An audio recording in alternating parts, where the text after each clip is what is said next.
A tia. Adoro ler Clarice Lispector. Mais do que ler alguns autores, gosto de conhecer sobre suas biografias. No fundo, para perceber que são pessoas vulgares como eu e você. Mas da Clarice, o que mais me chamou a atenção foi uma entrevista para a TV Cultura, acho que em 1977. Já assisti essa entrevista inúmeras vezes. Em um trecho, instigada pelo entrevistador, ela fala sobre a diferença entre escrever para crianças e adultos, onde o adulto é triste e solitário, já a criança tem imaginação solta. De imediato, o entrevistador pergunta: a partir de qual momento a criança torna-se um adulto solitário? Se eu, Edson, tivesse a resposta para essa pergunta, teria me poupado anos de conflitos e sessões de terapia. A minha fantasia solta me proporcionou, até certo momento, ver brincadeira e brinquedos em todos os lugares. Um dos meus primeiros conflitos entre ser criança e adulto solitário era não entender por que tínhamos objetos de decoração em casa. Para que ter enfeites se não podemos brincar? Não coloque a mão aí. Não é para tocar, é só para olhar. Não mexa, é só um enfeite. Nem preciso fechar os olhos para lembrar em detalhes como era a disposição dos objetos de decoração em casa e na casa dos meus tios, tias e avós. Por exemplo, na casa dos meus tios Wilson e Osvaldo, existia um cinzeiro e um isqueiro, feitos de vidro de murano. Embora a textura era comum de vidro, suas arestas bem definidas e a aparência translúcida eram incomuns. Na casa da minha tia Carmen, havia um tabuleiro de xadrez, sempre em determinada configuração, e não podia ser alterada por crianças. Se pudesse, teria narrado batalhas épicas com aquelas peças. Na casa de minha avó, nem se fale a quantidade de brinquedos para olhar. Então, para atenuar a minha frustração em não poder brincar com tais objetos, desenvolvi uma relação afetiva e imaginativa muito intensa com esses enfeites, com esses brinquedos de olhar.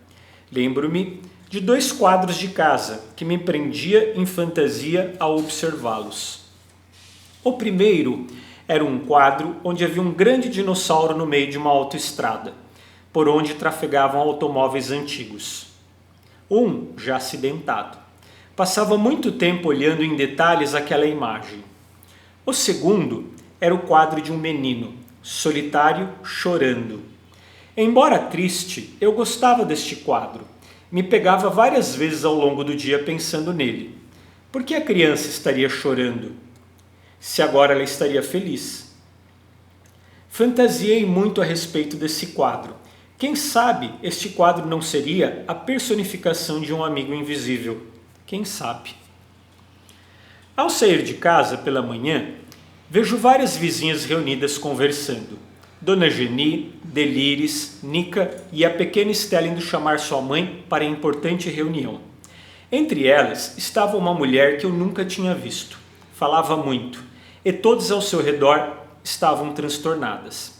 Percebi que havia acontecido algo de ruim ou estava prestes a acontecer. Empurrando a bicicleta discretamente, me aproximei como se fosse um jornalista investigativo em plena Guerra Fria. A senhora desconhecida estava passando algumas instruções sobre o que deveria ser feito. Se talvez fossem adiadas, trariam grandes sofrimentos à comunidade. Em menos de 5 minutos, comecei a ver algumas vizinhas saindo de suas casas com os quadros nas mãos. Quebraram e colocaram no lixo. A desconhecida se aproximou e disse que era preciso queimá-los. Só assim a maldição seria desfeita. Após o início do fogo, em alguns dos quadros, me aproximei e vi que era o quadro do menino chorando. Fiquei muito assustado, ainda me lembro da cena.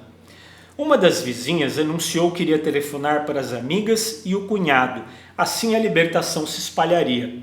Foi parabenizada por todas pela iniciativa, e outras sentiram-se estimuladas a fazer o mesmo. Com tamanha determinação em salvar a nossa rua de todo o mal, até temi pelo meu novo amigo, o maloqueiro. Uma das vizinhas percebeu que eu estava assustado e veio me falar sobre o que estava acontecendo. Fiquei com mais medo ao saber dos detalhes e comecei a chorar. Tentei encontrar alguma explicação para tudo o que estava acontecendo. Talvez os adultos, por não brincarem com objetos de decoração, também criavam fantasias. A desconhecida senhora, antes de partir, passou a mão na minha cabeça e falou que a partir de agora eu poderia dormir tranquilo. Esta foi a primeira vez que a tia do WhatsApp passou pela minha rua.